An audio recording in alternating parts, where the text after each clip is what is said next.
If you watch me here, I'm making very sharp linked turns in flat water, not too much wind, and I'm moving the booms up and down, you'll notice. Here's another flat water maneuver. You watch me head down sharply around this buoy, mooring buoy, and a real quick duck jibe.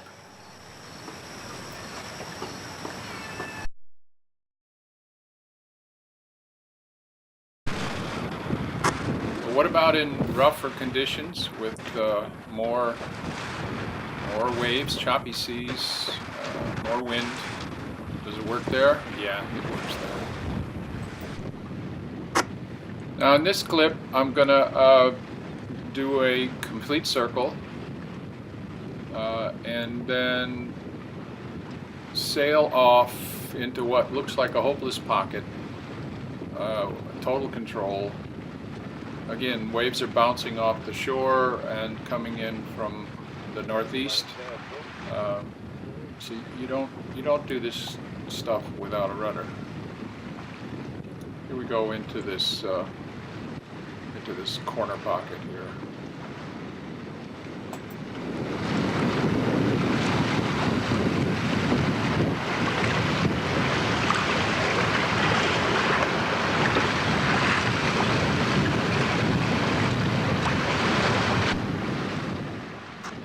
Here's another run into that same corner by the dock there. Again, look at the chop.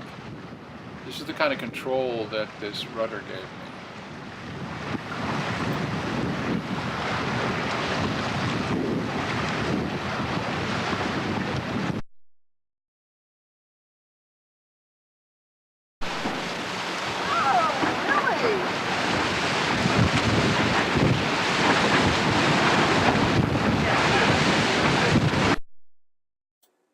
As you can see in this old ink drawing from like about 1981 or 82, it's just simply lines that come down. The boom rotates around its long axis. So there's one way of arranging the lines so that it doesn't work at all, and the other way works really well, because essentially when you rake the sail back in order to head up, the boom wants to go up anyway because of your position relative to the mast base. When you want to head down, the boom goes down. So this control system is working in harmony with the sail. And here you can just see the rudder cross arm turning in this little shot here.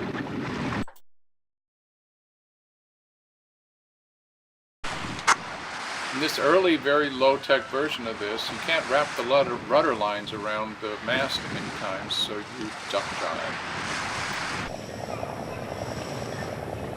Sailing on the back side of the sail and making a circle.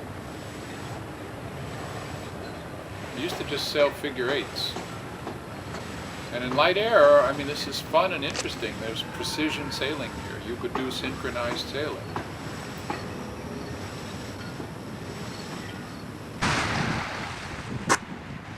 Choppier water, a little more wind. Again, this is chop coming off of the shore. I don't quite make the jibe as nicely as I did in the last one.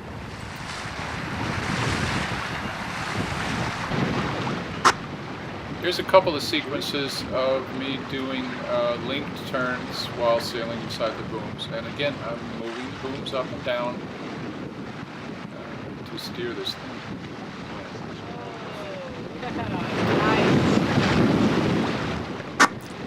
I mean, there's no reason why you couldn't do slalom competitions. And I know you can do all this on short boards in certain conditions going really fast, but like, how long did it take you to learn?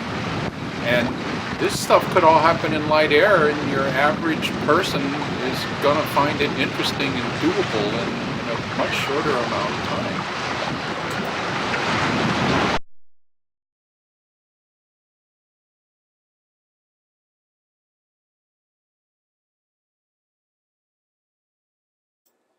Apart from being sued by Hohe Schweitzer for importing sailboards in the early 80s, this equipment is the product of City Island, Bronx, and the waters around City Island.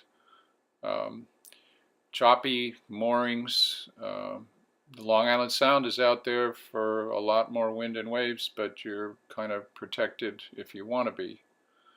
The equipment evolved really because of that. 7 feet of tide at the springs and neap tides. Tried to move to San Francisco Bay and really go fast a couple of times, but the economics never worked. So this is what I did. This is what it was like launching at low tide. And what you see here used to be a boat yard. This is one of the little beaches at the end of a street. When I went to Canada, Holland, Germany, and Austria to import sailboards, windsurfing sailboarding was bigger than skiing in Europe.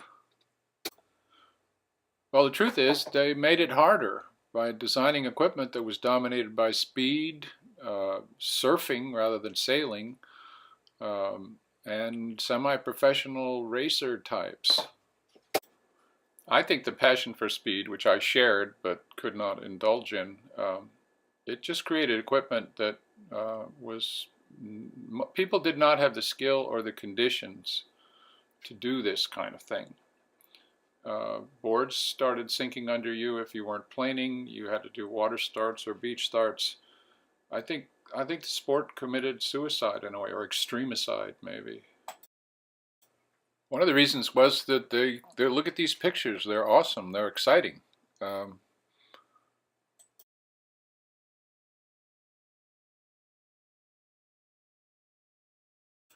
One perspective here is that the tail of the marketing wagged the dog of the windsurfing industry and equipment. These pictures they don't sell.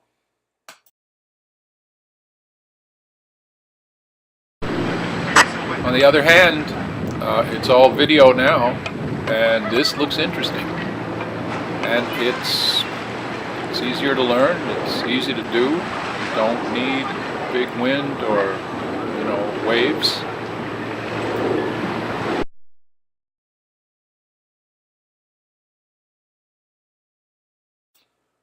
So I just kind of parted company and kept doing my own thing because I just didn't have the conditions I didn't have the wind to do this kind of stuff. This is a beach start in an offshore breeze. It's not that you couldn't go fast on the longer boards. This is a case where you've had to pull up the dagger board on the old windsurfer or it would just turn sideways on you. In some of these pictures here, you'll see that I experimented with different rigs. That's not what this video is about. I'll say two things about these newer rigs. One is they're very, very hard to rig up. A lot of work. And the other is a safety thing. You can't roll the rig up and paddle home if you need to. For all its faults, you could roll this up while you were sitting on the board, tie the booms on, put it on top of the board, lay down on top of it, and you could paddle home.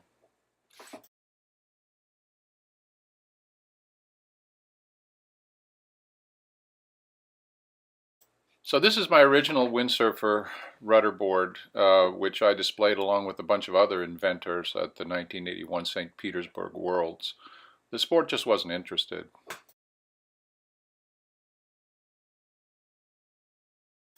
This was a fiberglass over foam board from my Canadian expedition. This was a very, very good board for around City Island. If you look here in a second, you'll see that the rudder bar was recessed so that I can drag the rig over it more easily. There's a different rig here. We'll talk about that in another video. This was a great board for the waters around City Island. Just great fun on it.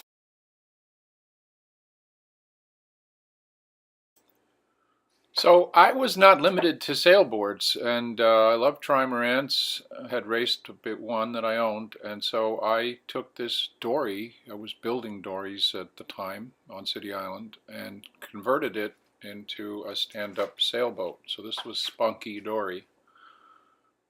Beautiful. I love the deck surface for dancing about. I did not want my feet captured. I had too many old joint injuries from judo and basketball and stuff like this. But it's perfectly doable. A catamaran, trimaran, you can have all the stability you want, which is also a big deal for normal people. Why was this possible? Because basically I had rudder control. I could steer. It made all the difference in the world.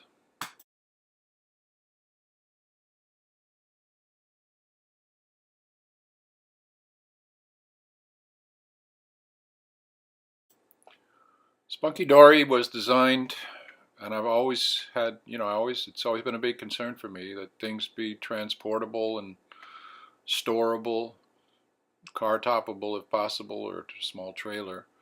But you see here that I could, store this, roll it around, launch it off a dory, car top it, put it together off a beach.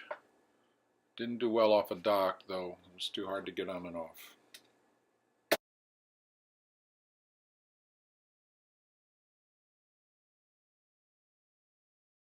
At a certain point, I lived near Clinton, New Jersey, in Spruce Run Reservoir, and I took a Mistral Keep, sunk the rudder lines below the deck, kept it so you could move the mast base back and forward. This was a very good board, which I still have, and we'll show you some videos of later.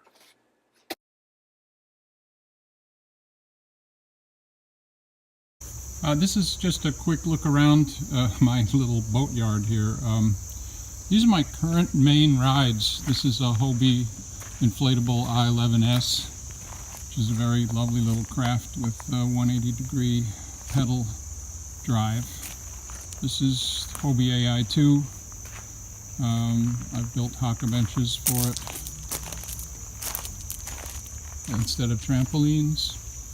And this is Spunky Dory. I'm going to have to look up how many years later. 82 to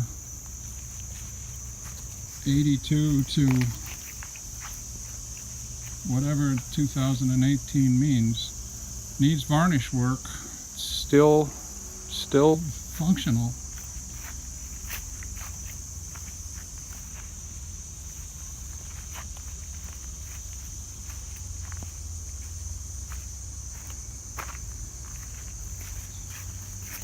Had a speedo in the back there, cavitated at 8 knots. The only fault this really had was could use more buoyancy. Didn't have enough planing surface aft. Straight downwind and a big blow. When I'm standing back far, the stern would dig in too much. And this is a Mistral board, 3 stand-up paddle boards that could be probably converted into bigger beginner rudder boards. And then finally, as we come in here back into the shop, we have the Mistral Keep, which is hanging up here out of the weather. On this one, as you've seen I think already in this video, the rudder lines went under the deck back to this little attachment here. You can see that. Here's a little bit closer look at the mechanism back here. And also I forgot, it does not have to do with sailing, but this little Oru beach kayak is worth mentioning. It's an origami kayak, 26 pounds, beautiful boat. Put it on your shoulder easily. I don't know if you can see that or not, but anyway, worth mentioning.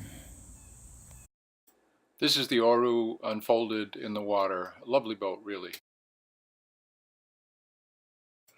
Recently, I just took the Adventure Island Mark II pontoons and the cross arms and cobbled them together into a stand-up catamaran. This really didn't have enough buoyancy. it would steer, but these long straight hulls were not the right kind of thing.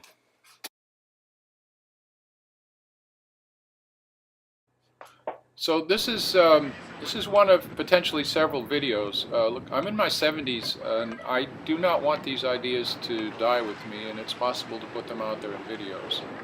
I would like to do this again myself, but I probably need some younger people to help, and I would like to see some younger people actually using this kind of equipment. I think with all the stand-up paddle boards out there now, there's another world and another market here. Um, all right, thank you very much.